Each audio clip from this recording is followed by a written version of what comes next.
Assalamualaikum warahmatullahi wabarakatuh. Perkenalkan, nama saya Karis Maelan. Saya mahasiswa S2 dari program studi ilmu komputer di Universitas Indo Global Mandiri. Pada hari ini perkenalkan saya untuk menyampaikan materi struktur data di sub materinya adalah fungsi if. Nah, perjalanan kita akan menjelajahi dunia struktur data akan dimulai dengan memahami peran penting if dalam pengambilan keputusan. Definisi singkat, struktur data itu harus saya tahu dulu, yaitu cara untuk mengatur dan menyimpan data agar mudah diakses dan diolah. Sedangkan penggunaan fungsi if membuat program cerdas yang dapat mengambil keputusan berdasarkan kondisi tertentu. Nah, mungkin lebih detailnya, jadi selain if sebenarnya ada lagi fungsi kontrol lainnya seperti for ya, ada lagi seperti while, tapi itu agak beda penggunaannya, Kak. Itu lebih ke pengulangan ya. Nah, kalau ini lebih ke pengkondisian ya. Nah, sedangkan fungsi if itu adalah instrumen penting untuk mengendalikan alur pemrograman dengan mengarahkan ke jalur yang tepat. Nah, ini contohnya misal.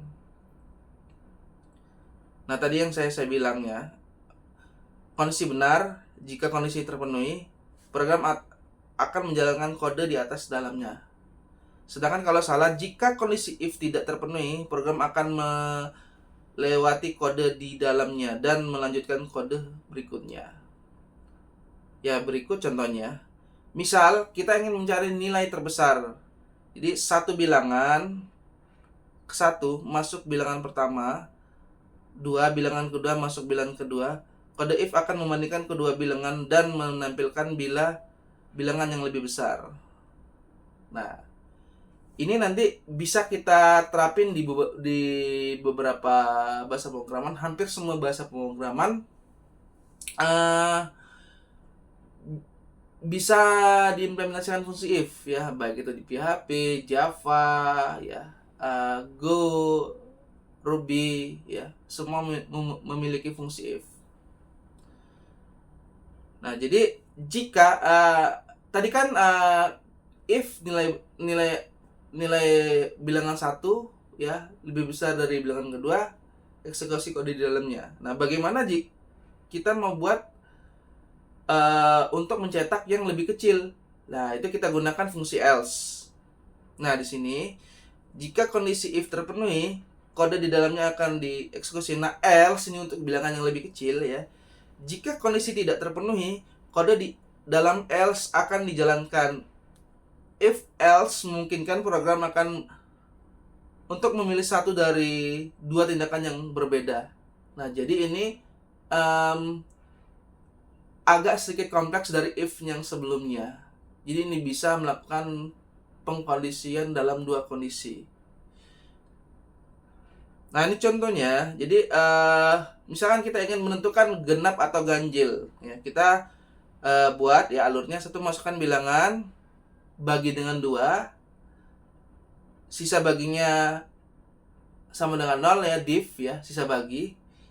Kalau sama dengan 0 kita tulis genap, kalau enggak kita tulis ganjil.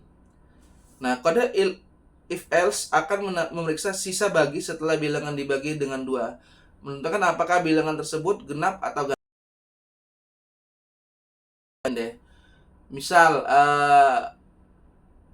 anak-anak yang boleh ikut upacara memakai dasi, kalau tidak baris di depan.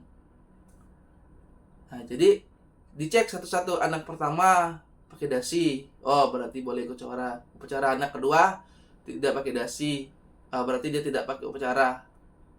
Nah, misal ada anak yang nih nggak pakai dasi, nggak pakai topi, ya tetap kan syaratnya tadi nggak pakai dasi ya, dia else kan, harus baris ke depan. Nah, walaupun ada anak yang pakai topi, pakai dasi, ya tetap dia yang dilihatnya adalah cuman pakai dasi. Kecuali logikanya ditambah, if jika anak itu pakai dasi dan harus pakai topi, bisa ikut upacara, selain itu baris di depan. Nah, berarti pengkondisinya dibeda karena tadi ditambahkan n tadi ya ditambahkan n tadi, jadi agak sedikit berubah kondisinya. Jadi kondisi n sendiri bisa digabungkan dengan logika and, or, atau SOR ya, berbagai macam logika perbandingan. Bisa lebih besar sama dengan, lebih besar sama dengan, ya, dan banyak lagi.